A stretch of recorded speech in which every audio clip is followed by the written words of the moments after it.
वो पूरे कॉन्फिडेंस के साथ जादुई घेरे पर अपना हाथ रखता है ताकि उसके जादुई फॉर्मूले को तोड़ सके। जियूक के हाथ से माना निकलकर घेरे में जाने लगती है, पर अगले ही सेकंड उसके माथे पर पसीना आ जाता है। उसे समझ आता है कि यह फॉर्मूला उम्मीद से कहीं ज्यादा पेचीदा है। जियूक हड़बड़ाते हुए, अबे तेरी, ये तो बड़ा झोल है भाई। इस फॉर्मूले को सुझाने में कम से कम 40 मिनट लगेंगे। पर मैं कोशिश करता हूं। सेनवू, अबे चल चल, साइड हट। बहुत देख लिया तेरा सपोर्ट। अब जरा अपन का कमाल देख।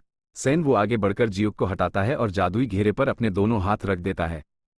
जियूक घबरा कर चीखता है, अबे ओए मूर्ख, ये क्या कर रहा है? ब्लास्ट हो जाएगा, पीछे हट। पर सेनवू बिना सुने अपने दोनों हाथों से उस मैजिक सकल को पूरी तरह जकड़ लेता है। उसी वक्त उसका अनोखा ट्रेड, आउटसाइडर्स बेनिफिट, खुद ब खुद एक्टिवेट हो जाता है। सेनवू की आंखों के सामने एक जादुई सिस्टम इंटरफेस खुलती है, जो उस बैरियर के कठिन फॉर्मूले को आसान शब्दों में तोड़ने लगती है। स्क्रीन पर टूटे फूटे जादुई शब्द तैरने लगते हैं। सेनवू अपनी उंगलियों से हवा में उन शब्दों को सही जगह पर सेट करने लगता है, जैसे कोई गेम खेल रहा हो।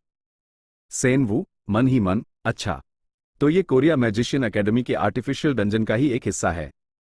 समझ गया इसका पूरा खेल। तभी सिस्टम स्क्रीन पर एक फाइनल समरी लिख कर आती है, विश्लेषण पूर्ण, ये जूनियर लेवल का बैरियर है, जिसके ठीक पीछे इस फ्लो का बॉस जायंट वुल्फ मौजूद है। ये जानकारी हाथ लगते ही सेनवू अपने हाथों और महिला टीचर के दिए उस जादुई ब्रेसलेट से एक खास जादुई लहर उस घेरे के अंदर भेजता है। शूशश, कड़ाक। सबके देखते ही देखते सामने खड़ा वो चमकदार नीला जादुई बैरियर भाप बनकर हवा में उड़ जाता है। रास्ता बिल्कुल साफ था। सेनवू एक हीरो वाली स्माइल के साथ अपनी टीम की तरफ मुड़ता है। सेनवू, लो भाई, रास्ता साफ। बैरियर का काम तमाम कर दिया अपन ने। पूरी टीम फटी आंखों से कभी सेनवू को तो कभी खाली रास्ते को देखती है। जियूक हक्का बक्का होकर, अबे साले, ये सच में काम कर गया? इसने बैरियर हटा दिया।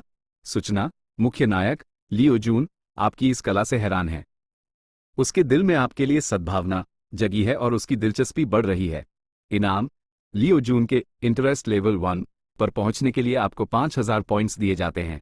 सेनवू मन ही मन, अरे भाई, ये इंटरेस्ट लेवल क्या बला है? खैर, माल अच्छा मिला है, धांसड़। तभी अचानक एक बहुत बड़ा, नुकीले नाखूनों वाला जादुई पंजा जमीन पर पड़ता है और पूरे डंजन में खतरे का सायरन गूंजने लगता है। सीढ़ियों के सबसे ऊपर एक बेहद विशाल और डरावनी परछाई उभरती है। खूनी लाल आंखों वाला जायंट वुल्फ, पहली मंजिल का बॉस, दहाड़ते हुए उनकी तरफ लपकता है। टीम मेंबर कांपते हुए, अबे तेरी, ये तो बिल्कुल वैसा ही हो रहा है जैसा इस सेनवू ने पहले ही बोल दिया था। यहां सच में भेड़िया आ गया। वो विशाल भेड़िया हवा में एक बहुत ऊंची छलांग लगाता है और सीधे छात्रों के ऊपर कूदने की तैयारी करता है। लेकिन तभी लियो जून की आंखें चमक उठती हैं। वो पूरा फोकस अपनी तलवार पर करता है। लियो जून, फर्स्ट फ्लोर के बॉस, तुम्हारी इतनी हिम्मत। लियो जून की तलवार से सोने जैसी चमकदार जादुई ऊर्जा का एक महाब्लास्ट निकलता है, जो सीधे उस भेड़िए पर जा लगता है। लियो जून एक सुनहरे ऑरे से घिरा हुआ अपनी तलवार को हवा में लहराते हुए उस मॉन्स्टर के चीथड़े उड़ा देता है। वो एकदम शांत और बेहद पावरफुल लुक में अपनी तलवार वापस म्यान में डालता है। पूरी क्लास के लड़के जोश में चिल्लाने लगते हैं, भाई लियो जून, तुम तो कतई भगवान हो यार। बॉस को ऐसे निपटा दिया जैसे कोई मच्छर हो। तभी सामने लगे डंजन के भारी और विशाल पत्थर के दरवाजे धीरे धीरे घड़ घड़ की आवाज के साथ खुलने लगते हैं, जो यह इशारा था कि पहली फ्लो का टेस्ट पूरी तरह खत्म हो चुका है। जियूक राहत की सांस लेते हुए, आप भाई, बच गए, आफत टली आखिरकार। पूरी टीम हंसते खेलते और अपनी जीत का जश्न मनाते हुए आर्टिफिशियल डंजन से बाहर निकलती है। बाहर निकलते ही वहां खड़ा इंस्ट्रक्टर हाथ में डिजिटल बोर्ड लिए उनका स्वागत करता है। इंस्ट्रक्टर, बधाई हो टीम 3, तुम लोगों ने पहले हफ्ते के इस टेस्ट में सेकंड प्लेस हासिल किया है। ये सुनते ही टीम का एक मेंबर उत्सुकता से पूछता है, सर, वैसे फर्स्ट कौन आया? इंस्ट्रक्टर, टीम 7, यूएरा की टीम। उन्होंने तुम लोगों से पूरे आधे घंटे पहले ही इस डंजन को क्लियर कर लिया था। लियो जून का चेहरा गंभीर हो जाता है। लियो जून मन ही मन, आधा घंटा पहले? मान गए भाई, यूएरा वाकई एक अलग ही लेवल पर खेल रही है। बाकी लड़के तुरंत अपनी जेब से फोन निकालते हैं और रैंकिंग चेक करने लगते हैं।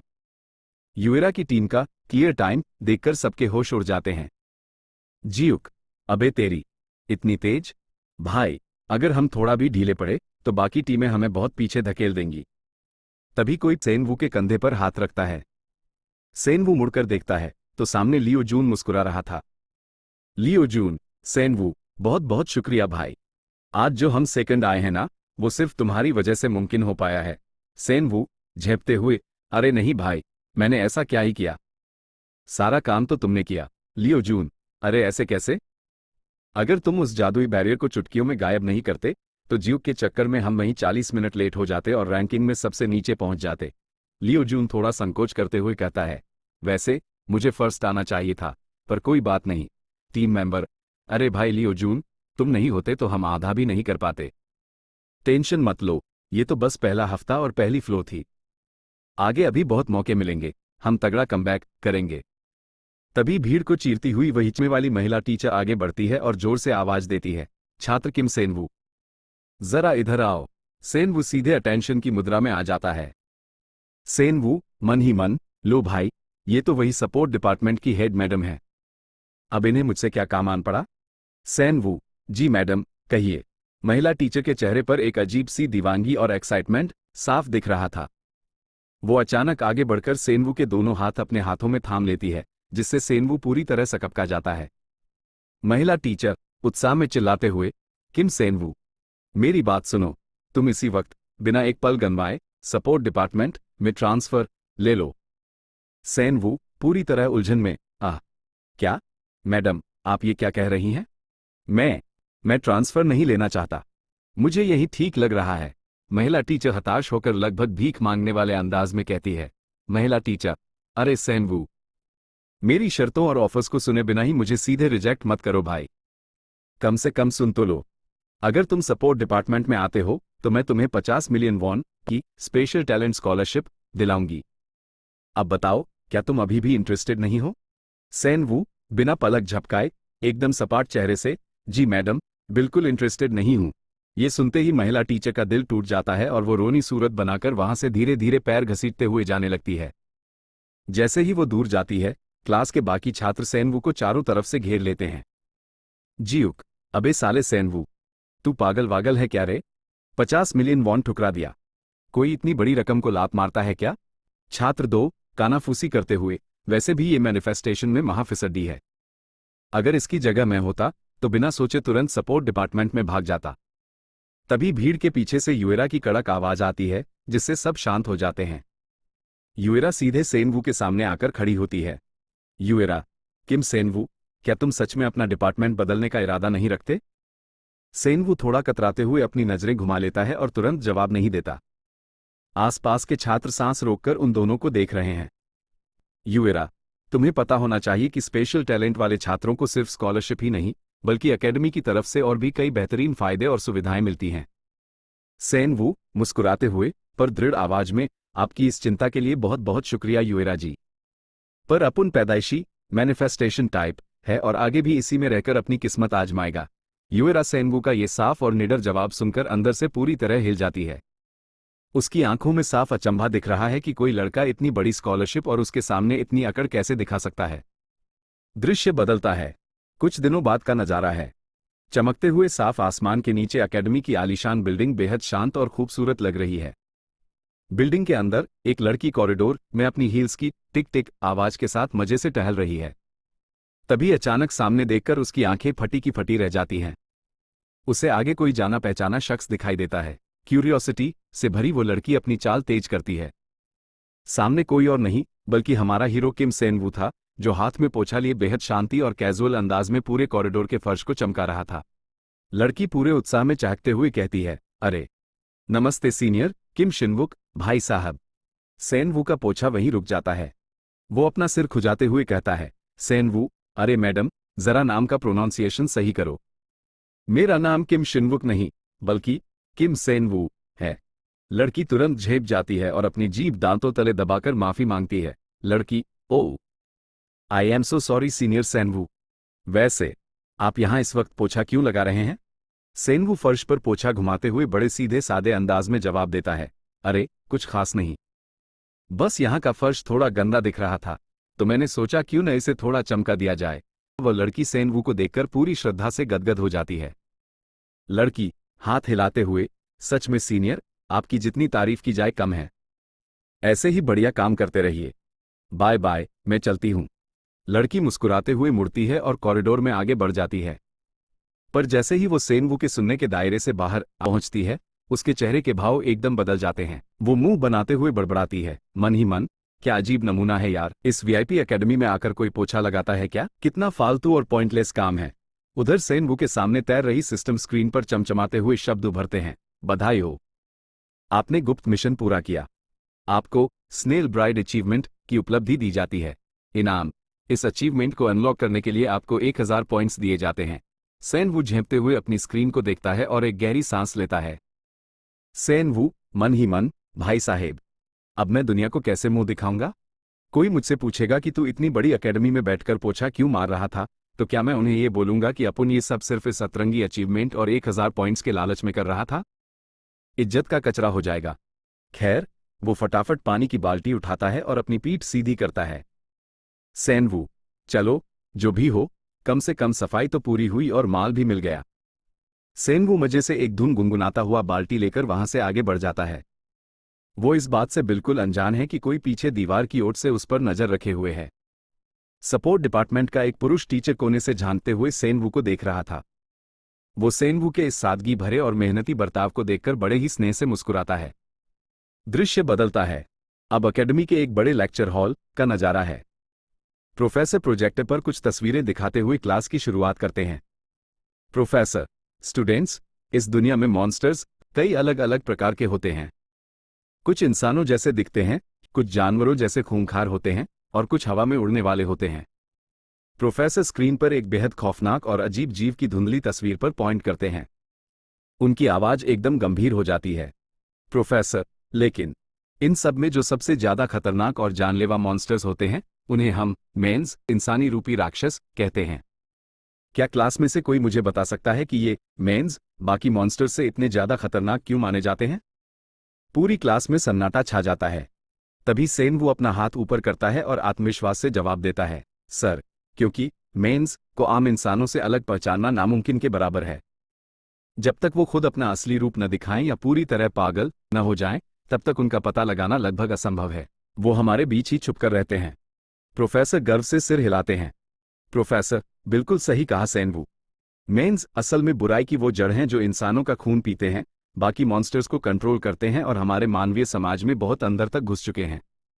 बिना किसी स्पेशल जादुई इक्विपमेंट के ये हुबहू हमारी तरह दिखते हैं। लेकिन एक खास स्थिति में इनकी आंखें पूरी तरह काली पड़ जाती हैं।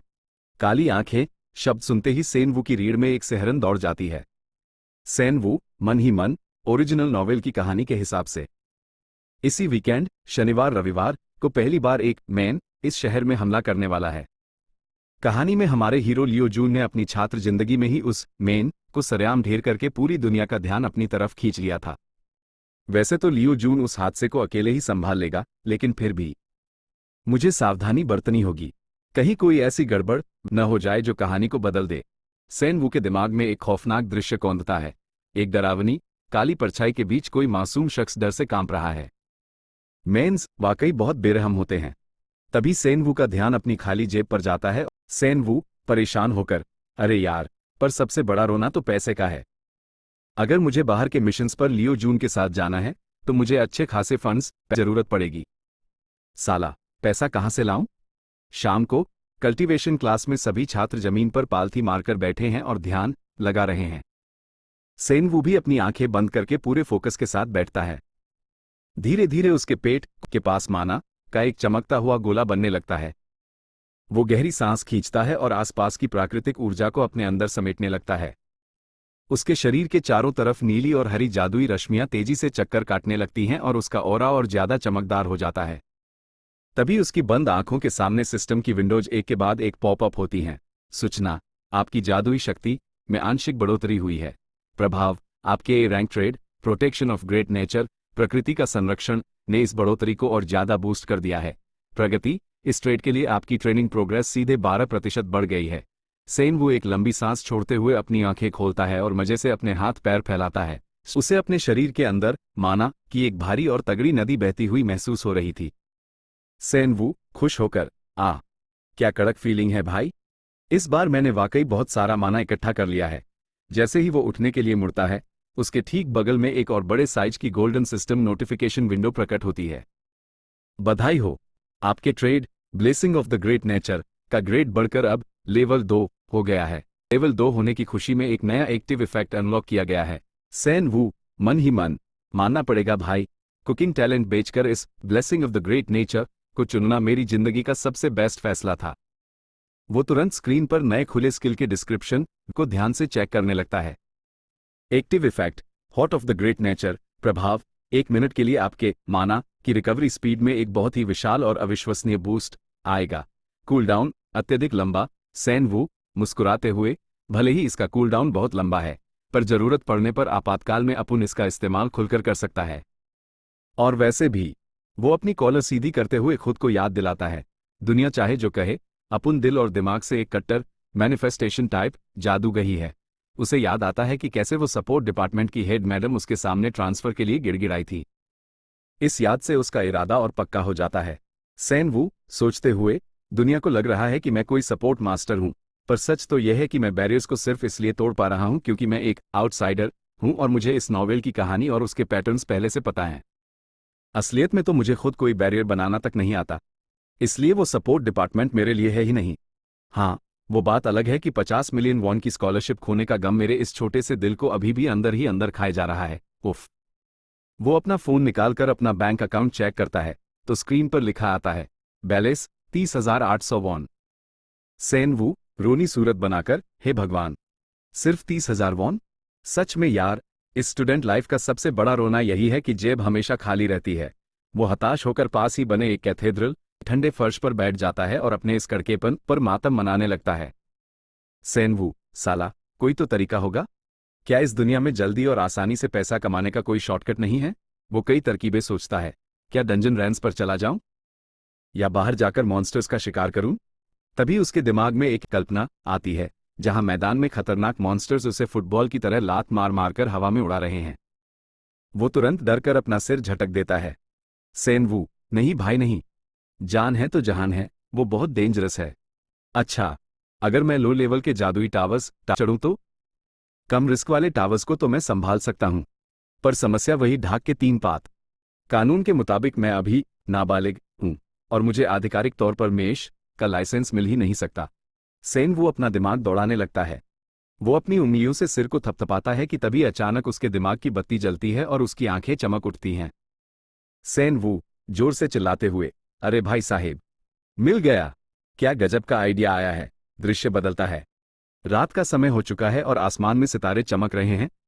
दूसरी तरफ एकेडमी के स्टाफ रूम का नजारा है। वहां कुछ प्रोफेसर्स आपस में गप्पे मार रहे हैं।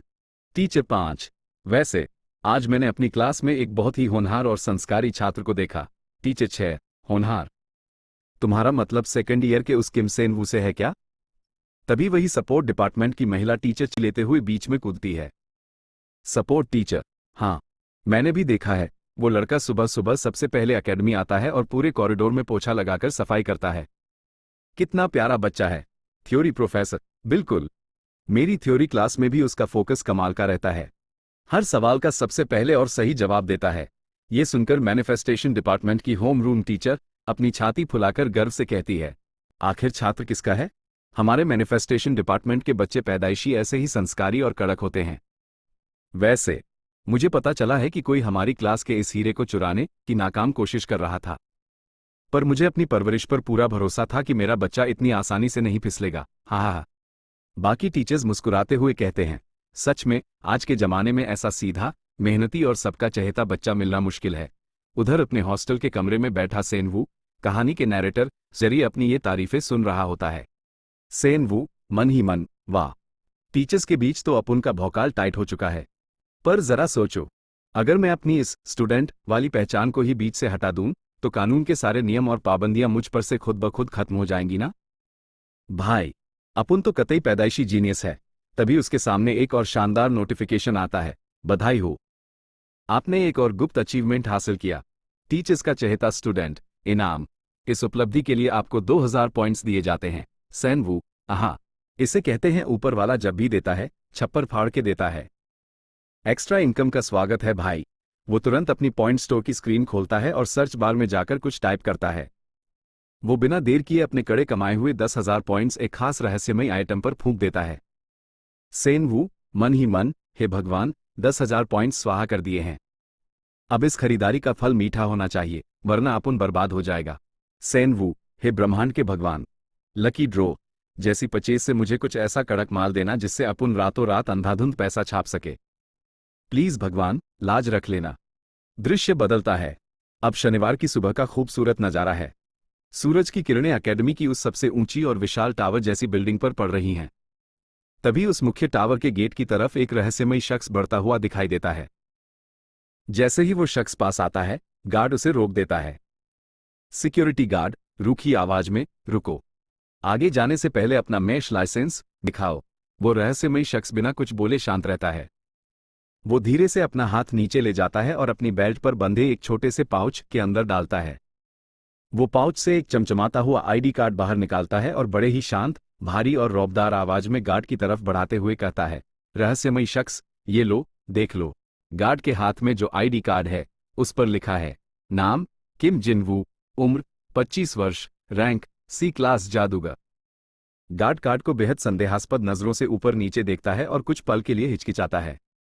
वो तुरंत अपनी जेब से जादुई वेरिफिकेशन डिवाइस निकालता है और कार्ड को स्कैन करने लगता है ताकि उसकी ऑथेंटिसिटी जांची जा सके। दूसरी तरफ भीष बदले हुए हमारा हीरो सेन वो अंदर से बुरी तरह कांप रहा है। उसकी आंखों में घबराहट के डोरे तैर रहे हैं। सेन वू, मन ही मन, हे भगवान, लाज रख लेना।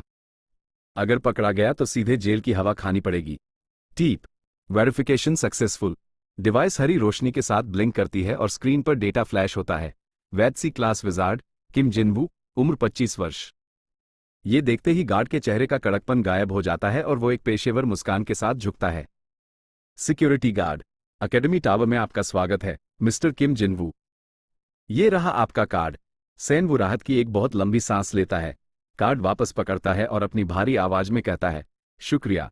वो जैसे ही आगे बढ़ता है, उसका कलेजा अभी भी धक धक कर रहा है।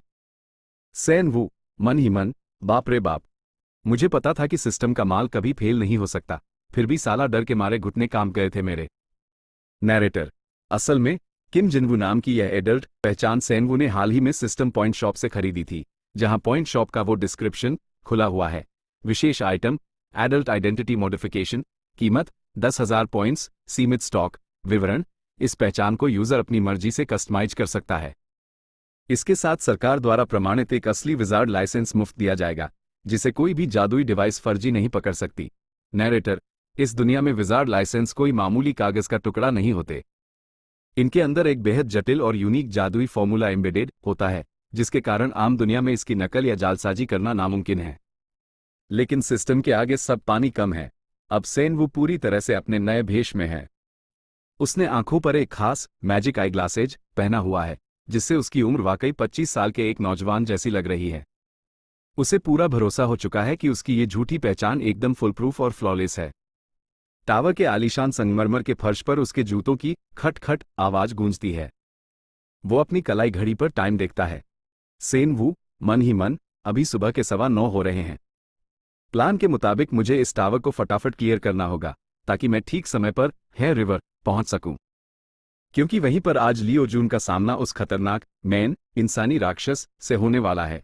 ठीक 9:30 बजे वो एक विशाल दरवाजे को पार करके टेलीपोर्टेशन चैम्बर में कदम रखता है, जो चारों तरफ से सफेद जादुई रोशनी से नहाया हुआ है।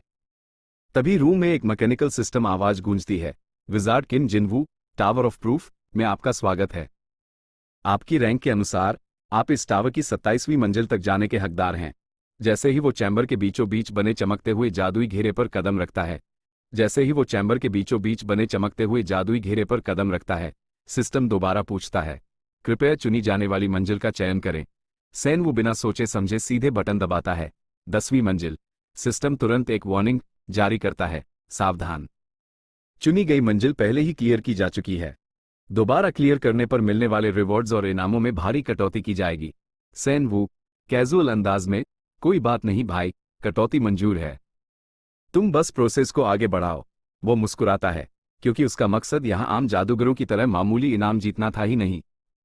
नैरेटर, इस दुनिया में पोर्टल्स और टावर्स असल में एक जगह से दूसरी जगह जाने के जादुई साधन हैं। पूरी दुनिया में अलग अलग किस्म के टावर्स मौजूद हैं। हर टावर के साथ मॉन्स्टर्स की ताकत और उनके ट्रैप्स, जाल की कठिनाई पूरी तरह बदल जाती है। सिर्फ मॉन्स्टर्स ही नहीं, बल्कि इन टावर्स के अंदर बिछाए गए जादुई फंदे भी एक दूसरे से बिल्कुल अलग होते हैं।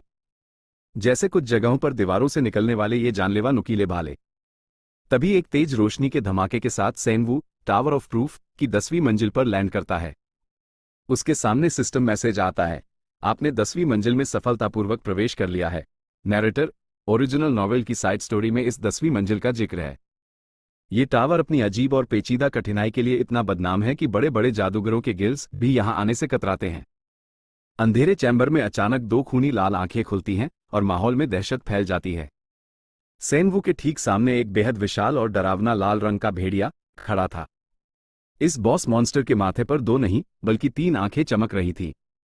वो अपनी खूंखार दहाड़ के साथ सीधे सेनवू की तरफ झपटता है। सेनवू जरा भी पीछे नहीं हटता। वो अपने दोनों हाथ आगे बढ़ाता है और उसके हाथों से एक बेहद कड़क और कपा देने वाली नीली जादुई ऊर्जा निकलती है, जो सीधे उस 3 आंखों वाले भेड़िए के मुंह पर जा लगती है। नैरेटर, देखा जाए तो इस मंजिल पर मिलने वाले मॉन्स्टर्स बाकी जगहों के मुकाबले थोड़े कमजोर हैं, पर फिर भी कुछ और ऐसे फैक्टर्स हैं जो इस टावर को नरक बना देते हैं। धड़ाम, वो विशाल भेड़िया जमीन पर ढेर हो जाता है और राख में बदलने लगता है। सेनवू के सामने तुरंत अचीवमेंट स्क्रीन खुलती है, बधाई हो, आपने इस टावर में अपना पहला शिकार पूरा किया। इनाम 1000 पॉइंट्स। सेनवू एक शातिर मुस्कान के साथ, लोग सही कहते हैं, इस टावर की असली मुसीबत यहाँ के मॉन्स्टर्स नहीं, बल्कि कदम कदम पर बिछाए गए वो जादुई जाल और उनके पीछे छिपे हाई लेवल मैजिक फॉर्मूले। लेकिन दुनिया के लिए जो मुसीबत है वो अपुन के लिए सोने की खान है, क्योंकि इन फॉर्मूलों को तोड़ने में तो अपुन का आउटसाइडर ट्रेड माहिर है। ये टावर तो साला मेरे लिए ही बना है। सेनवू अपनी कलाई घड़ी पर दोबारा नजर डालता है और मुस्कुराता है। सेनवू मन ही मन, अभी भी मेरे पास काफी टाइम बचा है। इस स्पीड से तो मैं हान नदी वाले हादसे से बहुत पहले इस टावर को पूरा साफ कर दूंगा। उसका हौसला बढ़ जाता है और चैम्बर के अंधेरे गलियारे में और अंदर बढ़ते हुए कहता है, चलो भाई, रुकने का नहीं, आगे बढ़ते रहो। दृश्य बदलता है। अब शाम का समय है और हान नदी के किनारे का खूबसूरत नजारा है, जहां उम्मीद से कहीं ज्यादा लोगों की भारी भीड़ जमा हो चुकी है। भीड़ को देखकर लियो जून और उसका दोस्त हैरान रह जाते हैं। लियो जून का दोस्त, अबे भाई, अभी तो कोई फेस्टिवल भी नहीं है, फिर भी यहाँ इतनी पब्लिक क्यों उमड़ पड़ी है? लियो जून, हाँ यार, माहौल कुछ ज्यादा ही चहल पहल वाला लग रहा है। उसका दोस्त अचानक अपना फोन बाहर निकालता है और लियो जून के कंधे पर हाथ रखता है। लियो जून का दोस्त, चल छोड़ना भाई, अब इतनी दूर आ ही गए हैं तो एक चमचमाती हुई सेल्फी तो बनती है बॉस। लियो जून मुंह बनाते हुए, अबे, इस भीड़ में फोटो खींचने का क्या तुक है? लियो जून का दोस्त, अरे भाई, तस्वीरें ही तो यादें, मेमोरीज बनाती हैं। चल, नखरे मत कर, पास आ। वो लियो जून को खींचकर अपने पास लाता है। दृश्य वापस टावर के अंदर बदलता है। कड़ाक, बूम, सेनवू का एक बेहद तेज जादुई हमला सीधे सामने आ रहे एक मॉन्स्टर के खुले हुए जबड़े के अंदर जा घुसता है और उसे चीर देता है। मॉन्स्टर के ढेर होते ही उसकी राख के बीच से एक चमकदार लाल रंग का जादुई पत्थर जमीन पर गिरता है। सेनवू झपटकर उसे उठा लेता है और उसकी आंखों में पैसों की चमक आ जाती है। सेनवू खुशी से उछलते हुए, वाह भाई वाह, इसे कहते हैं किस्मत का खुलना। चलो, कम से कम आगे के मिशंस पर जाने के लिए ट्रैवल मनी का जुगाड़ तो हो गया। थोड़ी देर बाद वो टावर की एक अजीब सी नक्काशीदार दीवार के सामने खड़ा होता है और उस पर अपनी उंगलियां फेरने लगता है। सेनवू मन ही मन, नॉवेल के हिसाब से वो गुप्त रास्ता जिसे मैं ढूंढ रहा हूं, वो इसी दीवार के आसपास कहीं होना चाहिए। तभी उसकी उंगलियों को एक बारीक चमकता हुआ जादुई धागा महसूस होता है। सेनवू की बाछें खिल जाती हैं। सेनवू, लपको भाई, मिल गया रास्ता। वो अपना चमकता हुआ हाथ उस दीवार के बैरियर पर जोर से टिका देता है। दीवार से अचानक एक तेज जादुई प्रतिक्रिया होती है, जिससे सेनवू भी एक पल के लिए चौंक जाता है। उसके चारों तरफ तेज सफेद रोशनी का एक बवंडर उठ खड़ा होता है, क्योंकि दीवार के अंदर का सिस्टम उसकी पहचान को वेरीफाई कर रहा था। बधाई हो, आपने इस गुप्त बैरियर को ढूंढ निकाला। आपको बैरियर एंडुइंग स्पेशलिस्ट अचीवमेंट की उपलब्धि दी जाती है। इनाम, इस गुप्त गेटवे को खोलने के लिए आपको 2000 पॉइंट्स दिए जाते हैं। जैसे ही दीवार का वो गुप्त दरवाजा खुलता है, सेनवू टावर ऑफ प्रूफ की एक बेहद रहस्यमयी और छुपी हुई मंजिल के अंदर कदम रखता है। टावर का मुख्य सिस्टम तुरंत उसके आगमन को रजिस्टर करता है। अलर्ट, टावर ने आपकी मौजूदगी को स्वीकार किया है। आप इस छुपी हुई दुनिया को खोजने वाले पहले जादूगर हैं। आपको एक्सप्लोरर ऑफ मिस्ट्री अचीवमेंट का खिताब दिया जाता है। इनाम 5000 पॉइंट्स। सेन वो अपने आसपास फैली एक जादुई, चमकीली और नई दुनिया को देखकर बेहद खुश हो जाता है। सेन वू, आहा, यही तो वो जगह है जिसकी तलाश में मैंने अपने 10,000 पॉइंट्स फूंके थे। पैसा वसूल भाई। तभी पूरे चैम्बर में एक गूंजती हुई, बेहद दिव्य और रहस्यमय आवाज सुनाई देती है। टावर ऑफ प्रूफ के चुनौती देने वाले चैलेंजर, तुम्हारा यहां स्वागत है। यह आवाज सुनते ही सेन वो एकदम सतर्क हो जाता है और अपनी जादुई छड़ी तान लेता है। तभी उसके सामने पत्थर की मूर्ति जैसी दिखने वाली एक रहस्यमय दिव्य महिला प्रकट होती है। उसकी आंखें तेज रोशनी से चमक रही थी। मूर्ति रूपी महिला, क्या तुम वाकई इस काबिल हो कि यहां खुद की कीमत और वजूद को साबित कर सको? तुम्हारी परीक्षा अब शुरू होती है। उसी पल हवा का दबाव इतना भारी हो जाता है कि सेन वू के कंधों पर मानो कोई पहाड़ टूट पड़ता है। वो दर्द के मारे करा उठता है। सेन वू, उफ, आह, ये दबाव तो बहुत खतरनाक है। तभी सामने फैले सुंदर फूलों के एक बहुत बड़े मैदान से अजीब सी रंग बिरंगी रोशनी के फव्वारे फूटने लगते हैं। फूलों के बीच कुछ नन्ही छोटी परछाइयां हिलती डुलती हैं और अजीब सी तीखी आवाजें निकालने लगती हैं। देखते ही देखते हवा में उड़ने वाले सैकड़ों छोटे जीवों का एक बहुत बड़ा झुंड सेन वू को चारों तरफ से घेर लेता है। उनके पंखों की फड़फड़ाहट से अजीब सी ची ची की आवाज आ रही थी। सेन वू उन्हें ध्यान से देखता है और उसका माथा ठनक जाता है। सेन वू, मन ही मन, अबे तेरी, ये तो फ्लावर फेरीज हैं। नॉवेल में लिखा था कि भले ही ये परियां अकेली होने पर बहुत कमजोर और टुची लगती हैं, पर अगर ये इस तरह झुंड में हमला कर दे तो बड़े बड़े सूरमाओं की बोटी बोटी नोच लेती हैं। वो क्यूट और मासूम दिखने वाली परियां अचानक अपने मुंह खोलती हैं तो उनके अंदर खूंखार, नुकीले और डरावने जंगली दांत दिखाई देते हैं। उनका रूप एकदम राक्षसी हो जाता है। सेन वू, मन ही मन, ये परियां इतनी पागल हैं कि जब भी किसी इंसान को देखती हैं तो इनका मानसिक संतुलन बिगड़ जाता है और ये तब तक बिना रुके बेरहमी से हमला करती हैं जब तक सामने वाला मर न जाए। तभी एक परी बिजली की रफ्तार से सेन वू के चेहरे की तरफ लपकती है। सेन वू पलक झपकते ही अपनी छड़ी से एक हाई स्पीड मैजिक स्ट्राइक दागता है, जिससे वो परी हवा में ही फट जाती है। सेन वू के चेहरे पर एक शातिर और कॉन्फिडेंट मुस्कान आती है। सेन वू, बेटा, इन मॉन्स्टर्स का शिकार करने का एक ही मूल मंत्र है, रफ्तार। जितनी तुम्हारी स्पीड होगी उतना ही इनका बचना मुश्किल होगा। वो हवा में आपको अंधाधुंध घुमाना शुरू करता है और ताबड़तोड़ जादुई गोलियों की बौछार कर देता है। उसका निशाना इतना सटीक था कि हवा में तेजी से तैर रही परियों के झुंड के परखच्चे उड़ने लगते हैं। परियां इस अचानक और तेज हमले से पूरी तरह सदमे में आ जाती हैं। तभी सेन वू जमीन पर बने एक चमकते हुए जादुई घेरे के अंदर कूदता है और एक बहुत बड़े महामंत्र की तैयारी करने लगता है। लेकिन मंत्र पढ़ते पढ़ते ही उसके दिमाग में एक बात खटकती है। सेन वू, मन ही मन, रुको। सिर्फ इन सभी परियों को मार गिराने से यह फ्लो क्लियर नहीं होने वाली। उस पत्थर की मूर्ति ने मुझसे क्या पूछा था? खुद की वथ योगदान को साबित करना। इसका मतलब सिर्फ इस अंधाधुंध ताकत के दम पर मैं इस टावर को अपनी खासियत नहीं दिखा पाऊंगा। मुझे कुछ और करना होगा। सेन वू तुरंत अपनी आंखें बंद करता है और अपने उस सबसे खास ट्रेड को एक्टिवेट करता है, आउटसाइडर्स बेनिफिट। वो इस टावर के सबसे ऊंचे और गुप्त जादुई फॉर्मूले को डिकोड करने बैठ जाता है। पलक झपकते ही हवा में टूटे फूटे रहस्यमयी जादुई शब्द तैरने लगते हैं, जिन्हें सेन वू को अपनी उंगलियों से सही क्रम में जोड़कर उस कोड को तोड़ना है। जैसे ही सेन वू का डिकोडिंग प्रोसेस शुरू होता है, पूरा जादुई घेरा उसकी ऊर्जा से थरथरा उठता है और आसपास का पूरा वातावरण बदलने लगता है। तभी उस मूर्ति रूपी महिला की आवाज फिर गूंजती है, सिद्ध करो, मुझे अपने वजूद का प्रमाण दो। उसी पल सेन वू के चारों तरफ नीली लपटें धधक उठती हैं और कोडेड फॉर्मूले के जादुई शब्द उसे एक चक्रव्यूह की तरह घेर लेते हैं। सेन वू अपनी आंखों का चश्मा ठीक करता है और पूरी अकड़ के साथ चुनौती स्वीकार करता है। सेन वू, तेज आवाज में, चलो, मंजूर है। आज मैं तुम्हें दिखाऊंगा कि मैं कौन हूं और मेरा वजूद क्या है। इस पेचीदा फॉर्मूले को सुलझाना ही मेरी असली खासियत है। अपने आउटसाइडर होने के सारे फायदों और शक्तियों को एक साथ समेटते हुए वो अपने शरीर की पूरी माना को उस घेरे के अंदर झोंक देता है। हवा में तैरते हुए सारे बिखरे शब्द अपनी सही जगह पर आकर फिट हो जाते हैं और पूरा बैरियर कांच की तरह टूट जाता है। अद्भुत! आपने टावर की सबसे कठिन पहेली को सुलझा लिया है। आपको recognized by the tower of proof का महा अचीवमेंट दिया जाता है। इनाम 10,000 पॉइंट्स। इतना ही नहीं, टावर ऑफ प्रूफ की दिव्य रोशनी सीधे सेन वू के शरीर में समाने लगती है और सिस्टम का एक और बड़ा अलर्ट आता है। बधाई हो! टावर ऑफ प्रूफ ने आपको अपना विशेष आशीर्वाद दिया है। आपको एक नया एडेप्टिव ट्रेड प्राप्त हुआ है, प्रूफ ऑफ द टावर। उसी वक्त हवा में से 3 बेहद कीमती और दुर्लभ खजाने निकलकर उसके सामने तैरने लगते हैं। Red dragon soul, magic enchantment book, sacred herb seeds. Sen Wu के सामने उसके स्टेट्स की विंडोज खुलती हैं, जिसमें उसका कुल माना रिजर्व, माना रिकवरी स्पीड और मैजिक पावर सब कुछ रॉकेट की रफ्तार से बढ़ चुके थे। सेन वू हौंफते हुए मुस्कुराता है, हाश, आखिरकार अपुन ने इस इम्पॉसिबल चैलेंज को भी घुटनों पर ला दिया। धड़ाधड़, धूम, हवा में जादुई आतिशबाजी होने लगती है और एक दिव्य आवाज गूंजती है, बधाई हो चैलेंजर, तुम इस परीक्षा में सफल रहे।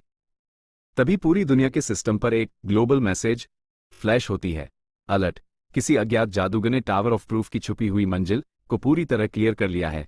इस काल्पनिक दुनिया और हान नदी के किनारे लगे फेस्टिवल में घूम रहे सभी लोग अपने अपने फोन पर इस चौंकाने वाली खबर के ब्रॉडकास्ट को देखने लगते हैं। उधर हान नदी के किनारे लियो जून के वही दो दोस्त अपने फोन पर खबर देख रहे होते हैं। दोस्त एक, अबे भाई देख तो सही, किसी ने टावर का हिडन फ्लो साफ कर दिया। कौन है ये तोप? दोस्त दो, फोन स्क्रॉल करते हुए, अरे छोड़ना, जरा ये देख।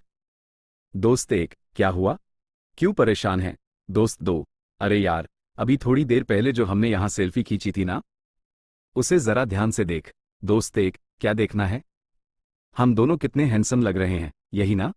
दोस्त दो, कांपती उंगलियों से स्क्रीन को जूम करते हुए, अबे ओए, हमारे ठीक पीछे बैकग्राउंड में खड़े इस आदमी को देख, इसके चेहरे को देख। जैसे ही वो फोटो को जूम करते हैं, दोस्त एक का चेहरा डर के मारे सफेद पड़ जाता है। फोटो में पीछे खड़े उस अजीब आदमी की आंखें पूरी तरह से कोयले जैसी काली और डरावनी थी, जो किसी आम इंसान की हो ही नहीं सकती थी। दोस्त एक सकपकाकर, अबे तेरी ये आंखें, ये तो इम्पॉसिबल है, ये कोई इंसान नहीं है। नैरेटर, हाँ, वो कोई इंसान नहीं, बल्कि इंसानी समाज में छुपा हुआ एक खूंखार मेन था। उसी वक्त कैफे की खिड़की के पास बैठा हमारा हीरो सेन वू, जो टावर से सीधे यहां पहुंच चुका था, बाहर पार्क में नजर दौड़ाता है। उसे वही संदिग्ध आदमी लड़खड़ाते हुए झाड़ियों की तरफ जाता हुआ दिखाई देता है। सेन वू पार्क के क्लॉक टावर की तरफ देखता है। उसे अंदर से एक बहुत ही बुरी फीलिंग आ रही थी। सेन वू मन ही मन चिंता में, टाइम लगभग 9:30 होने वाला है। पर साला झोल क्या है? कहानी के मुताबिक तो अब तक लियो जून को यहां आ जाना चाहिए था, वो अभी तक कहां मर गया? उधर पार्क के एक सुनसान और अंधेरे कोने में वो लड़खड़ाता हुआ आदमी अचानक रुक जाता है। उसका पूरा शरीर अकड़ने लगता है। उसकी आंखों में एक खूनी लाल रोशनी चमकती है और उसके अंदर का मॉन्स्टर जाग उठता है। उसकी नसें फटने लगती हैं। घड़ी की सुइयां ठीक 9:30 पर पहुंचती हैं। सैन वू कैफे के अंदर बेचैन होकर, अबे यार, लियो जून अभी तक नहीं आया, क्या मुझे खुद बीच में कूदना पड़ेगा? पर अगर मैंने ऐसा किया तो ये इस नॉवेल की मेन स्टोरी लाइन, मुख्य कहानी का हिस्सा है। अगर मैंने बिना सोचे समझे कुछ बदला तो पूरी प्लॉट लाइन का कचरा हो जाएगा।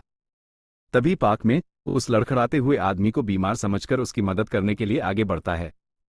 सेजुन, सुनिए भाई साहब, क्या आप ठीक हैं? आपको कोई मदद चाहिए? जैसे ही वो उसके पास पहुंचता है, उस आदमी के शरीर से एक बेहद भयानक और ओमिनस काली जादुई ऊर्जा का ब्लास्ट होता है। वो आदमी पूरी तरह एक राक्षस का रूप ले चुका था और उसकी खूनी लाल आंखें सेजुन को घूरती हैं। कैफे के अंदर बैठा सेन वो ये देखकर चिल्ला पड़ता है, नहीं सेजुन, पीछे हटो। छपाक, बाहर जमीन पर खून के फव्वारे छूट जाते हैं। उस राक्षस का पहला हमला सीधे सेजुन पर होता है। सेजुन बुरी तरह जख्मी होकर खून से लथपथ जमीन पर गिर पड़ता है और तड़पने लगता है। पर वो राक्षस इतने पर ही नहीं रुकता। वो आगे बढ़कर सेजुन का गला पकड़ता है और उसे हवा में उठा लेता है। उसकी लाल आंखें जल रही थी और वो सेजुन को जान से मारने के इरादे से उसकी गर्दन को और कसने लगता है। लेकिन वो बेरहम राक्षस पूरी ताकत से सेजुन को वापस कंक्रीट की जमीन पर दे मारता है। धड़ासाम, पार्क में भगदड़ मच जाती है। लोग चीखने चिल्लाने लगते हैं। वो राक्षस रुकने का नाम नहीं लेता। वो पूरी तरह एक विशाल हल्किंग बर्ज़र्कर मॉन्स्टर में बदल चुका था, जिसके शरीर से सिर्फ और सिर्फ कत्लेआम की ऊर्जा निकल रही थी। तभी पास ही खड़ी एक छोटी लड़की की नज़र उस भीमकाय राक्षस पर पड़ती है, जो पहाड़ की तरह उसके ठीक सामने खड़ा था। वो लड़की डर के मारे अपनी जगह पर जम जाती है। वो बरस्कर राक्षस अपना भारी भरकम और नुकीला हाथ हवा में उठाता है और उस डरी हुई बच्ची पर जानलेवा वार करने के लिए आगे बढ़ता है। आसपास के लोग चिल्लाते हैं, भागो, ये तो कोई राक्षस है, ये बच्ची को मार डालेगा, बचाओ, कोई पुलिस को फोन करो, ये तो कोई पागल राक्षस है। पार्क में मची चीख पुकार और उस बेबस बच्ची को मौत के मुंह में देखकर कैफे के अंदर खड़े सेनवू का सब्र का बांध टूट जाता है। वो अपने हाथ में थामे ट्राइडेंट को पूरी ताकत से भींच लेता है। सेन वू मन ही मन भाड़ में गई स्टोरी लाइन और भाड़ में गया ओरिजिनल प्लॉट। जब सामने किसी मासूम की जान जा रही हो तो मैं हाथ पर हाथ धरे नहीं बैठ सकता। लोगों की रक्षा करना इस कहानी को बचाने से कई गुना ज्यादा जरूरी है। वो एक पल भी गंवाए बिना कैफे के टूटे हुए शीशे से सीधे बाहर की तरफ स्प्रिंट लगा देता है। इसी दौरान मैजिशियन एसोसिएशन के कंट्रोल रूम में हड़कंप मचा हुआ था। अधिकारी उस लड़के द्वारा भेजी गई सेल्फी को बड़ी स्क्रीन पर देख रहे थे। तभी एंटी टेरर डिवीजन के स्पेशल एजेंट जोंग यानू उस फोटो को देखकर अपनी मेज पर हाथ मारते हैं। एजेंट जोंग यानू, इस आदमी की आंखों की ये चमक, कोई शक नहीं, ये 100% एक मैन डेमन ही है। लड़कों, ये फोटो पार्क के किस कोने में खींची गई थी? तुरंत सटीक लोकेशन बताओ। वहां मौजूद लियो जून के दोस्त उंगली से इशारा करते हैं। जोंग यानू का चेहरा गंभीर हो जाता है। एजेंट जोंग यानू गंभीरता से, राक्षसों की ये प्रजाति इंसानों का खून चूसकर अपनी ताकत को कई गुना बढ़ा लेती है। इस खचाखच भरे फेस्टिवल में अगर उसने शिकार करना शुरू कर दिया तो तबाही मच जाएगी। तभी पार्क की तरफ खड़े उन लड़कों में से एक को अचानक हवा में कुछ अजीब महसूस होता है। उसके रोंगटे खड़े हो जाते हैं। लड़का एक, भाई, तूने अभी कुछ महसूस किया? उस तरफ से अचानक माना का एक बहुत ही भयंकर और विशाल ब्लास्ट हुआ है। एजेंट जोंग यानू तुरंत अपनी गन लोड करते हैं और चिल्लाते हैं, राक्षस पूरी तरह जाग चुका है। सभी दस्ता मेरे पीछे आओ, तुरंत। उधर पार्क के मैदान में वो छोटी बच्ची जमीन पर घिसकते हुए रो रही थी। कोई है? प्लीज मेरी मदद करो, मम्मी। वो बरसकर राक्षस दहाड़ते हुए अपना भारी भरकम जादुई गदा हवा में लहराता है और बच्ची को खत्म करने के लिए पूरी ताकत से स्विंग करता है। शूश, धाड़।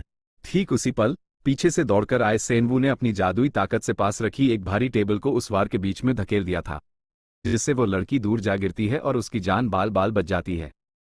सेनवू हांफते हुए, चलो, शुक्र है इस टेबल ने काफी इम्पैक्ट सोख लिया। बच्ची, जल्दी भागो यहां से। लड़की रोती हुई उठकर दूर भागने लगती है, लेकिन वो राक्षस हार नहीं मानता। वो अपनी लाल आंखें घुमाकर दोबारा उस बच्ची की तरफ बढ़ने लगता है। सेनवू गुस्से में, धत तेरे की, ये साला फिर से उसी बच्ची को टारगेट कर रहा है। सेनवू उस राक्षस की बढ़ती हुई ऊर्जा को भांप लेता है। सेनवू मन ही मन, इसकी पावर, ये कम से कम बी रैंक का मॉन्स्टर लग रहा है। इस पर सीधे अंधाधुंध हमला करना आत्महत्या करने जैसा होगा। मुझे इसके वीक पॉइंट, कमजोरी पर वार करना होगा। वो अपनी पूरी ऊर्जा को एक सिंगल बेहद पावरफुल प्रोजेक्टाइल, जादुई गोले का रूप देता है और सीधे राक्षस के सिर के पिछले हिस्से को निशाना बनाता है। Zoom, blast. एक कान फाड़ देने वाले धमाके के साथ वो गोला सीधे राक्षस की खोपड़ी के पीछे जाकर टकराता है। सेनवू तनाव में, क्या वो काफी था? क्या खेल खत्म हुआ? धुआं धीरे धीरे छटता है। वो राक्षस धीरे धीरे अपना सिर घुमाता है। उसका आधा चेहरा उस धमाके से पूरी तरह उड़ चुका था। मांस के चीथड़े लटक रहे थे, लेकिन वो फिर भी जिंदा था। उसकी खूनी आंख अभी भी चमक रही थी। उसका टूटा हुआ जबड़ा अजीब तरह से हिलता है और वो एक भयानक गुर्राहट निकालता है। सेनवू चिढ़ते हुए, शिट, मैं इसके दिमाग को पूरी तरह तबाह नहीं कर पाया। अब वो राक्षस गुस्से से पागल होकर सीधे सेनवू की तरफ झपटता है। सेनवू पीछे की तरफ दौड़ लगाता है और दोनों के बीच एक खतरनाक चूहे बिल्ली का खेल, चेस, शुरू हो जाता है। तभी राक्षस हवा में एक बहुत ऊंची छलांग लगाता है और ऊपर से सीधे सेनवू को कुचलने के लिए एक जानलेवा ड्रॉप अटैक करता है। सेनवू चारों तरफ से घिर चुका था, पीछे हटने का कोई रास्ता नहीं था। सेनवू दांत पीसते हुए, लगता है अब पानी सिर से ऊपर जा चुका है। मैं इस कार्ड को बाद के लिए बचाकर रखना चाहता था, पर अब और कोई चारा नहीं है। Out of the great nature activate. उसी पल पूरे पार्क की हवा ठहर जाती है। सेनवू के चारों तरफ हरे और नीले रंग के अनगिनत माना ऑब्स तेजी से प्रकट होने लगते हैं और उसके शरीर में जादुई ऊर्जा इतनी तेजी से रीजनरेट होने लगती है कि उसकी क्षमताएं अपनी चरम सीमा पर पहुंच जाती हैं। 1 मिनट के लिए उसकी माना रिकवरी स्पीड असीमित हो चुकी थी। सेनवू एक शातिर मुस्कान के साथ, भले ही मैं तुझे इस 1 मिनट के अंदर पूरी तरह जान से न मार पाऊं, पर बेटा, तुझे अधमरा करने के लिए ये 60 सेकंड ही काफी हैं। जादुई तीरों की एक अंतहीन बौछार शुरू कर देता है। वो राक्षस पर चारों दिशाओं से ताबड़तोड़ हमले करता है। वो राक्षस इस लगातार हो रहे हमलों को रोकने की कोशिश करता है, लेकिन सेनवू की जादुई गोलियों की स्पीड इतनी ज्यादा थी कि राक्षस का एक पूरा हाथ धमाके के साथ खून से लथपथ होकर बेकार हो जाता है। वो लगातार पीछे हटने पर मजबूर हो जाता है। राक्षस दर्द और बौखलाहट में अपना दूसरा हाथ आगे बढ़ाकर खुद को बचाने की गार्ड पोजीशन कोशिश करता है। तभी एक और डायरेक्ट हिट सीधे उसके डिफेंस पर लगती है। उसकी आंखों में एक संकी चमक है। लड़ाई का पासा पूरी तरह पलट चुका था। राक्षस को घुटनों पर देख सेन वू के मन में एक उम्मीद जागती है। सेन वू मन ही मन खुश होकर काम बन गया। इस रफ्तार से तो मैं इस बी रैंक के दानव को अकेले ही ढेर कर दूंगा। तभी अचानक सेन वू को अपनी छाती के पास महसूस हो रही वो असीम जादुई गर्मी गायब होती हुई लगती है। वो नीचे देखता है, उसके सीने पर चमक रहा hot of the great nature aura धीरे धीरे धुंधला पड़ रहा था। सेन वू हड़बड़ाते हुए, अबे साले, 1 मिनट इतनी जल्दी खत्म भी हो गया? शिट शिट शिट, मेरा बफ खत्म हो चुका है।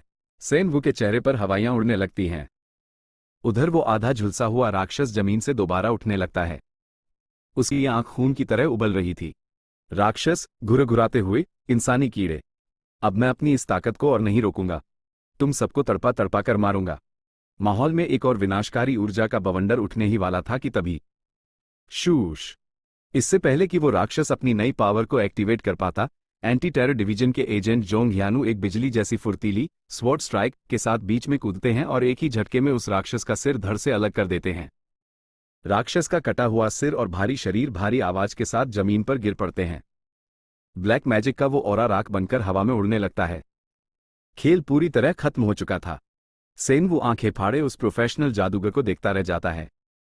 सेन वू मन ही मन, बाप रे बाप, इसे कहते हैं असली प्रोफेशनल सी क्लास या बी क्लास एजेंट। एक ही झटके में गेम ओवर कर दिया। एजेंट जोंग अपनी तलवार को वापस म्यान में डाल। एजेंट जोंग, घबराने की कोई बात नहीं है, स्थिति को पूरी तरह नियंत्रण में ले लिया गया है। इस दानव को रोकने में तुम्हारी इस बहादुरी और मदद के लिए बहुत बहुत शुक्रिया। नियम के मुताबिक तुम्हारा इनाम प्रोसेस करने के लिए मुझे तुम्हारा विजार्ड लाइसेंस देखना होगा। सेन वू बिना कोई आनाकानी किए अपनी जेब से वही नकली सी क्लास का आईडी कार्ड निकालकर उनके हाथ में थमा देता है। एजेंट जोंग जैसे ही कार्ड पर लिखी रैंक देखते हैं, उनकी आंखें अचरज से बड़ी हो जाती हैं। एजेंट जोंग हैरानी से, किम जिनवू, उम्र 25 वर्ष, रैंक सी, सच में? तुम्हारी इस कड़क फाइटिंग स्किल और जादुई कंट्रोल को देखकर मुझे लगा था कि तुम कम से कम एक बी रैंक जादूगर तो होगे ही। सेन वू बस एक झूठी और संकोच भरी मुस्कान दे देता है। सेन वू की नजर जैसे ही उन दोनों पर पड़ती है, उसका दिमाग पूरी तरह चकरा जाता है। सेन वू मन ही मन, अबे तेरी, तो ये दोनों महारथी अब आ रहे हैं? ये तो इस नॉवेल के मेन कैरेक्टर्स लियो जून और शिंग योंग जून हैं। सालों, जब पूरी रामायण खत्म हो गई तब तुम दोनों की एंट्री हो रही है। नॉवेल के हीरो हो या जीरो, इतना लेट कौन आता है भाई? उधर दूर खड़े होकर लियो जून, एजेंट जोंग और उस भेष बदले हुए सेन वू, किम जिनवू को आपस में बात करते हुए बड़े ध्यान से देख रहा था। लियो जून के माथे पर शिकन आ जाती है। उसे उस अजीब नकाबपोश शख्स को देखकर अंदर से एक बहुत ही अजीब सी अपनेपन या जान पहचान की फीलिंग आ रही थी, मानो उसने इस बंदे को पहले कहीं देखा हो। अपनी इसी उत्सुकता के कारण लियो जून के कदम अपने आप सेन वू की तरफ बढ़ने लगते हैं। सेन वू लियो जून को अपनी तरफ आते देख अंदर से पूरी तरह नर्वस जाता है। लियो जून, सुनिए जनाब, क्या आप किम सेन वू नाम के किसी लड़के को जानते हैं? इस अचानक आए सवाल से सेन वू के पैरों तले जमीन खिसक जाती है। वो हकपका जाता है। सेन वू हकलाते हुए, क्या? किम? किम कौन? लियो जून अपनी आंखें सिकोड़ते हुए दोबारा और साफ आवाज में पूछता है, मैं किम सेन वू के बारे में पूछ रहा हूं। वो हमारी मैजिक एकेडमी का ही एक स्टूडेंट है। आपकी ये बॉडी लैंग्वेज, आपका ये बात करने का ढंग और आपका ऑरा हुबहू उससे बहुत ज्यादा मिलता जुलता है। क्या आप उसके कोई रिश्तेदार या बड़े भाई हैं? सेन वू का दिल इस वक्त 200 की रफ्तार से धड़क रहा था।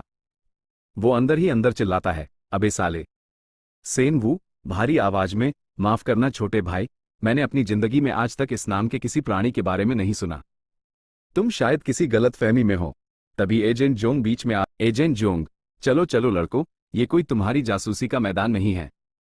ये बस एक इत्तेफाक है, तुरंत यहां से निकलो। एजेंट जोंग के डांटने पर लियो जून और शिंग योंग जून वहां से जाने के लिए मजबूर हो जाते हैं। एजेंट जोंग, सेन वू से, एक बार फिर तुम्हारी मदद के लिए शुक्रिया। किम जिनवू जी। सेन वू विनम्रता से, अरे नहीं सर, मैंने तो बस वही किया जो उस वक्त जरूरी था। वैसे अपनी जान बचाने के लिए मुझे भी आपका शुक्रिया अदा करना चाहिए। लियो जून जाते जाते भी मुड़कर पीछे देखता है। उसकी तेज निगाहें अभी भी सेन वू के हर एक मूव को स्कैन कर रही थी। उसके दिल से वो अजीब सा शक अभी भी पूरी तरह दूर नहीं हुआ था। एजेंट जोंग, ठीक है, अब मुझे भी निकलना होगा। कुछ ही देर में यहां मीडिया वाले, रिपोर्टर्स और सफाई कर्मी, क्लीन अप क्रूज पहुंचने वाले हैं। तुम भी मीडिया के चक्कर में पड़ने से पहले यहां से कट लो। सेन वू सिर हिलाता है। धीरे धीरे पाक की वो खौफनाक रात दोबारा शांत होने लगती है। भगदड़ थम चुकी थी। तभी सेनवू के सामने सिस्टम की नीली विंडो तैरती हुई प्रकट होती है। अलर्ट! आपने आधिकारिक तौर पर बी रैंक के विलेन जैंग हान के खात्मे सबजुगेशन में भाग लिया है। ये नाम पढ़कर सेनवू चौंक जाता है। अच्छा, तो इस राक्षस का नाम जैंग हान था। तभी स्क्रीन पर कुछ और नए मैसेजेस फ्लैश होते हैं। चेतावनी, आपकी इस हरकत के कारण ओरिजिनल स्टोरीलाइन अपने मुख्य मार्ग से थोड़ी विचलित हो गई है। इनाम, कहानी में बदलाव करने के लिए आपको 5300 पॉइंट्स दिए जाते हैं। आपका एक नया हिडन स्टैट अनलॉक किया गया है। कॉजेलिटी, कार्य कारण संबंध, नियति। आपकी कॉजेलिटी में बढ़ोतरी हुई है। सैन वो अपनी आंखें सिकोड़कर उस नए शब्द को पढ़ता है। उसकी उत्सुकता चरम पर पहुंच जाती है। सैन वू, अबे तेरी, ये कॉजेलिटी क्या बला है भाई? कॉजेलिटी एक अत्यंत दुर्लभ और गुप्त स्टेट है जिसे यूजर केवल मुख्य कहानी मेन स्टोरी लाइन के बड़े और महत्वपूर्ण हादसों में बदलाव करके या उन्हें अपने तरीके से सुलझाकर ही हासिल कर सकता है। सिस्टम का विवरण आगे बढ़ता है। विवरण, कॉजेलिटी की मात्रा कहानी बदलने के अनुपात में बढ़ती है। इसे खर्च करके आप अत्यंत शक्तिशाली अथॉरिटीज का इस्तेमाल कर सकते हैं। सेन वू सोचता है कि मूल टाइमलाइन में जब लियो जून ने कुछ नहीं किया था तो वो मारा गया था। क्या इस कॉजेलिटी से उसे बचाया जा सकता है? अथॉरिटी लिस्ट खंगालने पर पता चलता है कि 100 कॉजेलिटी होने पर डेउस एक्स माकिना क्षमता अनलॉक होगी जो कोई भी इच्छा पूरी कर सकती है। सेन वो अपनी असली दुनिया में लौटने और परिवार से मिलने का सपना देखने लगता है। वो फैसला करता है कि अब वो कहानी में खुलकर दखल देगा और लियो जून की रक्षा करेगा। तभी उसके फोन पर नोटिफिकेशन आता है कि दानव दमन के इनाम के रूप में 15 मिलियन वॉन उसके खाते में आ गए हैं। इतने पैसों से वो सुकून की सांस लेता है और सीधा जादूगरों के 5 स्टार होटल हंसोंग होटल में चेक इन करता है। लॉबी से गुजरते समय वह याद करता है कि ताकत और पैसे से भरपूर हानसोंग ग्रुप का ओरिजिनल कहानी में बहुत बड़ा रोल है। इसी दौरान वहां सूट पहने एक स्टाइलिश शख्स एंट्री करता है। नैरेटर बताता है कि यह हानसोंग ग्रुप का वाइस चेयरमैन और होने वाला वारिस हान सेन। पास से गुजरता हुआ मुख्य पात्र प्रोटैगोनिस्ट जैसे ही हान सेन का नाम सुनता है उसे कहानी में उसकी अहमियत याद आ जाती है। दृश्य बदलता है। रात को अपने शांत कमरे में अकेला प्रोटैगोनिस्ट टावर से मिले लूट के सामान और स्क्रॉल को देखता है। वह तय करता है कि भड़कीले भाले को वह बेच देगा, एन्केंटमेंट बुक का बाद में इस्तेमाल करेगा और कुछ ताकतवर जड़ी बूटियां हान सेन के पास लेकर जाएगा। फिलहाल वह अगली सुबह का इंतजार करता है।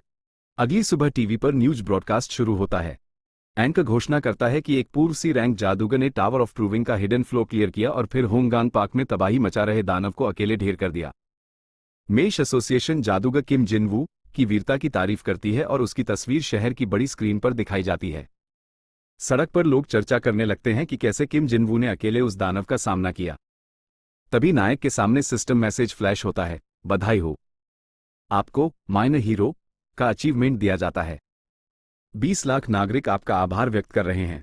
कहानी के कई मुख्य पात्र अब आपके बारे में जानने के लिए उत्सुक हैं। साथ ही टीवी पर आने के बोनस के रूप में उसे 21,000 पॉइंट्स मिलते हैं जिससे वह बेहद खुश हो जाता है। अपनी पहचान स्थापित होते देख वह अगला कदम उठाने के लिए हानसोंग फार्मास्यूटिकल्स की ओर निकल पड़ता है। रास्ते में लोग उसे टीवी वाला हीरो समझकर पहचानते हैं जिससे उसे काफी अच्छा महसूस होता है। जैसे ही वह बिल्डिंग की लॉबी में कदम रखता है उसे एक बेहद शक्तिशाली शख्स दिखाई देता है जिसे देखकर वह ठिठक जाता है। वो शख्स कोई और नहीं बल्कि जेंग सुगी था, एक खतरनाक एस रैंक मैश जिसे हानसोंग कबीले की तलवार कहा जाता है।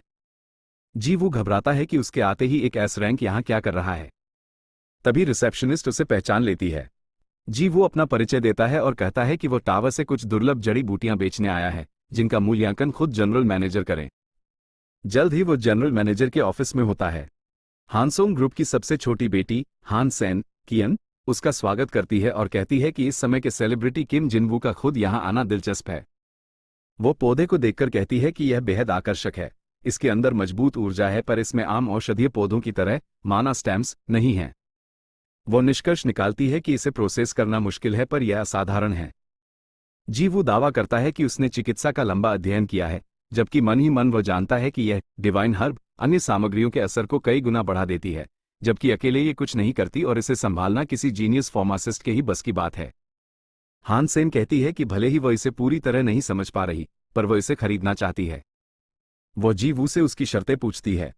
जी वो अपना हाथ उठाता है और मांग रखता है 500 मिलियन वॉन एडवांस और हानसोंग फार्मास्यूटिकल्स के 0.005% शेयर्स।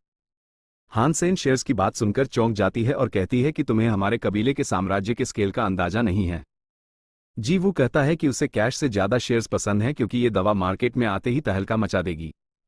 हान सेन शेयर्स देने से साफ मना कर देती है और कुछ और मांगने को कहती है।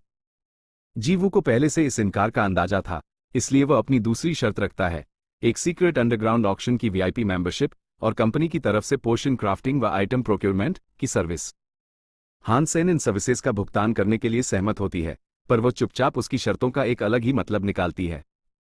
वो मुस्कुराते हुए कहती है कि तुम्हारी इन शर्तों का मतलब है कि मैं तुम्हारे छोटे मोटे काम करूं और बदले में तुम मुझे मेरे भाई वाइस चेयरमैन हान सेन की कोई कमजोरी बताओगे। अपने भाई की कमजोरी का जिक्र सुनते ही हान सेन चौंक जाती है और सतर्क हो जाती है। वो पूछती है, क्या तुम्हारा मकसद हानसोंग ग्रुप पर कब्जा करना है? जीवू शांति से जवाब देता है कि तुम खुद अपने परिवार की इतनी कम परवाह करती हो कि जरूरत पड़ने पर इसे ढहने के लिए भी छोड़ सकती हो। इसी बीच शहर के दूसरे हिस्से में टीवी पर किम जिन वू की खबर खत्म होती है। सूट पहने दो रहस्यमयी आदमी बात कर रहे होते हैं कि जैंग हान मारा गया। वे पछताते हैं कि अगर वे समय रहते दखल देते तो तबाही के दौरान जैंग हान को बचा सकते थे। तभी उनके पीछे खड़ा बेग गैंग गुस्से से तमतमा उठता है, उसकी आंखें खूनी लाल हो जाती हैं। वो चिल्लाकर कहता है कि हम उसे बचा सकते थे। दूसरा शांत आदमी उसे शांत होने को कहता है और याद दिलाता है कि वे सिर्फ ऊपर से मिले ऑर्डर्स का पालन कर रहे थे। आम लोगों के बीच एक बरस्क दानव की मदद करना उन सबको खतरे में डाल देता। बाकी सबके जाने के बाद बेग गैंग अकेले में अपनी किस्मत को कोसता है कि उन्हें कब तक छुपकर रहना पड़ेगा और कसम खाता है कि वह इस सब के लिए किम जिनवू को मार डालेगा। तभी दूसरा आदमी बताता है कि किम जिनवू अब सीधे बेग गैंग के वीआईपी क्लाइंट के करीब जा रहा है। ये सुनकर बेग गैंग क्रूरता से हंसता है, क्योंकि उसे अपने क्लाइंट की ताकत पर पूरा भरोसा था। हानसोंग बिल्डिंग के बाहर कोई ओमिनस अंदाज में नोट करता है कि उनका वो क्लाइंट बेहद खतरनाक है, जो हंसते हंसते अपने सगे परिवार से भी नाता तोड़ सकता है। उधर एक फॉर्मल इवेंट के एंट्रेंस पर हान सेन अपनी मासूम मुस्कान के साथ अपने बड़े भाई हान सिन का स्वागत करती है और कहती है कि काफी समय बाद मुलाकात हुई। हान सिन भी चेहरे पर एक सुखद मुखौटा ओढ़े उसका स्वागत करता है। बाद में एक लिमोजिन कार में बैठकर दोनों भाई बहन जा रहे होते हैं। हान सिन पूछता है कि क्या कंपनी का काम संभल रहा है। हान सेन कहती है कि काम बहुत कठिन है और लोगों से डील करते हुए वो मानसिक रूप से थक चुकी है।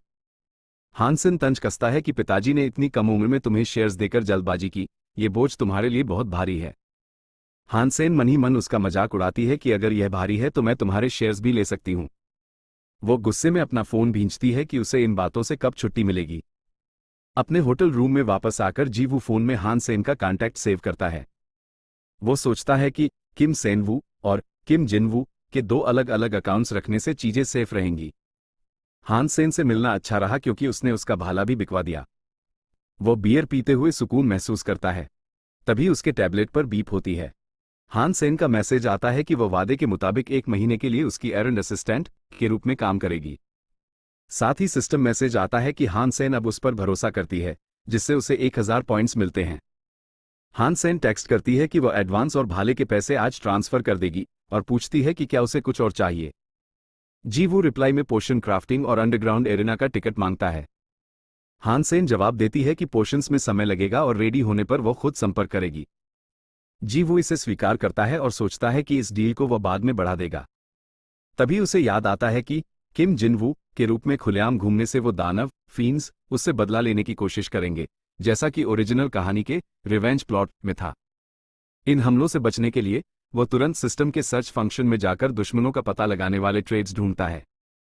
उसकी नज़र किलिंग इंटेंट डिटेक्शन भांपने की क्षमता पर पड़ती है, जो आसपास के किसी भी दुश्मन की जानलेवा नियत को तुरंत पकड़ सकती थी। वो इसे एक्टिवेट करता है क्योंकि उसे पता था कि अंधेरे में छुपे दुश्मन अब उसके खून के प्यासे हो चुके हैं। कुछ दिनों बाद हान सेन कियन अपने वादे के मुताबिक जीवू के ऑर्डर किए गए विशेष पोशंस तैयार करवाकर खुद उससे मिलने पहुंचती है। हान सेन गंभीरता से, ये लो तुम्हारे पोशंस। जैसा तुमने कहा था, मैंने इनमें उस डिवाइन हर्ब का इस्तेमाल किया है। लेकिन एक बात याद रखना मिस्टर किम, इस जड़ी बूटी ने पोषण के फायदों को जितना बढ़ाया है, इसके साइड इफेक्ट्स भी उतने ही गुना ज्यादा घातक हो चुके हैं। जीवू उत्सुकता से उनमें से एक पोषण की शीशी उठा। स्क्रीन पर लिखा आता है कि यह पोषण बहुत ही कम समय के लिए माना रिकवरी को अत्यधिक बढ़ा देता है, लेकिन इसका असर खत्म होते ही यूजर का शरीर पूरी तरह माना एग्जॉशन का शिकार हो जाएगा। जीवू उसकी क्वालिटी देखकर दंग रह जाता है। यह वाकई एक उच्च दर्जे का पोषण था। हान सेन मन ही मन ये किम जिनवू वाकई एक पहेली है। इतना सक्षम और ताकतवर जादूगर भला इस तरह के खतरनाक और आत्मघाती पोशंस की मांग क्यों करेगा? और सबसे बड़ी बात, इसे मेरे और मेरे भाई के बारे में इतनी बारीक जानकारियां कहां से मिली? वो जी वू की तरफ देखती है और अपनी जांच के नतीजे टेबल पर रखती है। हान सेन, मिस्टर किम, तुमने मेरे भाई हान सेन की जिस कमजोरी का जिक्र किया था, मैंने अपने सोर्सेज से उसकी पूरी जांच करवाई, और जो सच सामने आया है वो वाकई दहला देने वाला है। वह मानती है कि उसका भाई हान सेन हमेशा से ही थोड़ा संदिग्ध और मतलबी किस्म का इंसान लगता था, लेकिन वह इस हद तक गिरा हुआ होगा, यह उसने कभी सपने में भी नहीं सोचा था। हान सेन, कांपती आवाज में, उसने सचमुच अपने फायदे के लिए बेकसूर लोगों की जान ली है। इतना ही नहीं, उसके तार सीधे उन खूंखार दानवों, फीन्स, से जुड़े हुए हैं जिन पर सरकार को शक है। मुझे यकीन नहीं हो रहा कि मेरा सगा भाई एक विलेन है। पर किम जिनवू, मुझे सिर्फ ये बताओ कि तुम्हें इस खौफनाक राज का पता कैसे चला? जी वो चेहरे पर रहस्यमयी खामोशी ओढ़े रखता है, पर अंदर ही अंदर वो मुस्कुरा रहा होता है। जी वो, मन ही मन, अब तुम्हें कैसे बताऊं मैडम कि यह सब मैंने उस ओरिजिनल नॉवेल में पढ़ा था, जिसे पढ़ते पढ़ते मैं इस दुनिया में समा गया। मूल कहानी के मुताबिक तुम्हारा भाई हान सेन लालच के मारे विलेन्स के साथ हाथ मिला लेता है और आगे चलकर इस कहानी का सबसे मुख्य और खतरनाक विलेन बनता है। अब इस बात को हान सेन को सीधे सीधे समझाना तो मुमकिन नहीं था, इसलिए जी वो माहौल को हल्का करने के लिए मजाक करते हुए कहता है, अगर तुम्हें इस राज की पूरी कहानी जाननी है मैडम, तो इसके बदले मुझे तुम्हारी हानसांग फार्मास्यूटिकल्स के 5% शेयर्स और देने होंगे। हान सेन को उसका यह मजाक बिल्कुल पसंद नहीं आता। वो फीकी नजरों से उसे देखती है और कहती है, मिस्टर किम, घुमा फिरा कर बात करने के बजाय सीधे सीधे क्यों नहीं कह देते कि तुम सच बताना ही नहीं चाहते? जी वो तुरंत बात का रुख बदलते हुए पूछता है, अच्छा वो सब छोड़ो, मेरे उस अंडरग्राउंड एरिना के वीआईपी टिकट का क्या हुआ? हान सेन, टिकट का इंतजाम तो मैंने कर दिया है, लेकिन एक गड़बड़ है। ये टिकट नॉन ट्रांसफरेबल, यानी तुम्हें इस एरिना के भीतर मेरे साथ ही एंट्री करनी होगी, अकेले तुम वहां नहीं जा सकते। जी वो को अचानक समझ आता है कि इसी वजह से हान सेन ने अपने इतने बिजी कॉर्पोरेट शेड्यूल में बदलाव किया था। जैसे ही वह ये बात बोलता है, हान सेन झुंझलाकर उस पर पलटवार करती है। हान सेन, हाँ, और यह सब सिर्फ तुम्हारी वजह से हुआ है, मिस्टर किम। वैसे मुझे बहुत उत्सुकता है ये जानने की कि तुम उस खूंखार और अवैध एरिना के अंदर करने क्या वाले हो। बहुत सिंपल है मैडम, अभी अभी जो मैंने तुमसे और मेष एसोसिएशन से थोड़ा पैसा कमाया है, मैं उसे वहां ले जाकर और ज्यादा बढ़ाना चाहता हूं। हान सेन उसकी बात का मतलब समझते ही बिल्कुल स्तब्ध रह जाती है। वो कुछ सेकंड चुपचाप उसे देखती है और फिर अचानक जोर से चिल्लाती है, हान सेन, क्या तुम होश में तो हो? तुम्हारा मतलब है कि मैंने तुम्हें जो इतनी बड़ी रकम एडवांस में दी है, तुम उस पूरे फंड को उस अवैध अखाड़े में जुए में उड़ाने जा रहे हो? जीवू बिना किसी हिचकिचाहट के मुस्कुराते हुए सिर हिलाता है, जैसे ये बहुत आम बात हो। हान सेन, गुस्से में पैर पटकते हुए, तुम पूरी तरह पागल, इनसेन हो चुके हो। सुन लो किम जिनवू, हमारी यह पार्टनरशिप इस महीने के खत्म होते ही हमेशा के लिए खत्म हो जाएगी। मैं किसी जुआरी के साथ काम नहीं कर सकती। उसी पल अलर्ट हान सेन की आप में दिलचस्पी और सम्मान का स्तर तेजी से नीचे गिर गया है। जी वो नोटिस करता है कि हान सेन उससे बेहद निराश और खफा लग रही है, पर वह मन ही मन सोचता है कि फिलहाल इस बात से उसे कोई फर्क नहीं पड़ता। वो अपने बैग से एक बहुत ही अजीब और सजावटी रैबिट मास्क निकालता है। वो उस रैबिट मास्क को अपने चेहरे पर फिट करते हुए मन ही मन एक बहुत बड़ा गेम प्लान तैयार कर रहा था। जी वो सोचते हुए, चिल्लाओ मत मैडम, आज भले ही तुम्हारी नजरों में मेरी इज्जत गिर गई हो, पर इस एरिना के दौरे के बाद लंबे समय में तुम्हारा ऐसा अटूट भरोसा जीतूंगा कि तुम चाहकर भी मुझसे दूर नहीं जा पाओगी।